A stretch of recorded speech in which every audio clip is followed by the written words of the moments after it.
Okay. Well, you know, I've had people tell me recently that the way I talk, I sound like an atheist. I want you to know right here and now, I am no atheist. I'm not even an agnostic. Difference being, I guess the atheists celebrate their holiday on the 1st of April, and the agnostics, they celebrate every holiday no matter what religion it is, because the agnostic says, yeah, I don't know whether I believe or not, just convince me. Whereas the atheists, they think they know that there is no God. But I'm here to tell you right now and for sure, there is a God. There is no doubt there is a God. God created this whole mess, you, me, and everything else included, and a lot of others like us in a lot of other places. How do I know that? Well, I've studied a lot, and I've learned a lot, and I want you to join me in it. You know, a belief is a funny thing. First of all, the word belief is loaded with doubt. It means you don't know for sure. Well, I know for sure, and I'm going to share with you everything I know so that you can make a decision. Now, I'm not saying everything I know is right for you.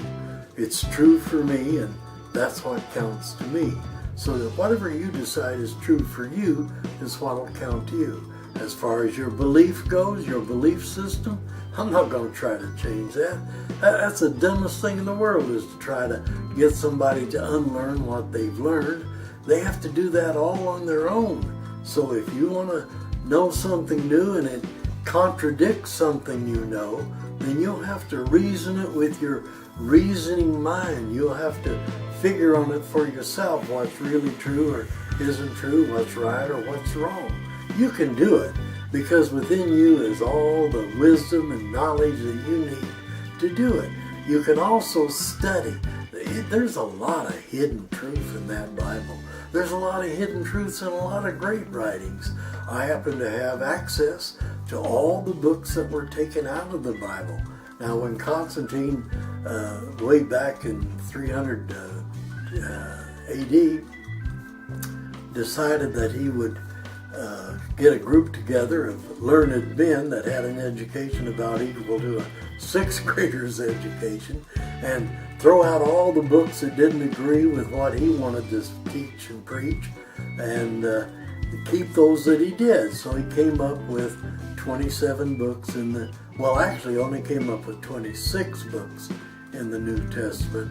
Revelations was added a little later, and that made us our 27th. I'll explain that to you in another one of these talks. But right now, I want you to know that I'm not out to change your belief system. I don't care if you're a Catholic or a Protestant or a Muslim or a Jew or a Hindu or even an atheist or an agnostic. I don't want to change your belief system because that's a privilege for you. Like my good friend Tian says in her book, Quam, she says that man will fight to the death to protect his most precious asset, his ignorance. Ain't that the truth? Well, being ignorant is one thing, dumb is another. You're not dumb, and as far as ignorance goes, that means you just haven't studied and haven't learned anything new.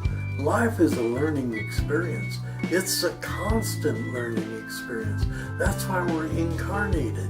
That's why we're in this body, this blood, guts, and vomit that's sitting here is a learning experience. He's learning how to do things and to be a better spiritual person. Now, I'm already spiritual, so are you. In fact, it's that spirit within you that makes the difference between you and the corpse in the ground. What it does mean, though, is that that's God in action. God is spirit. And it says so. If you don't believe me, oh boy, I'm going to fast 5 minutes. I just want to talk about John 4:24. Read that. That tells you that God is spirit, and you need to recognize him in spirit and truth. So I want to thank you for letting me share the little of the little I know, and I hope it's blessed to your understanding.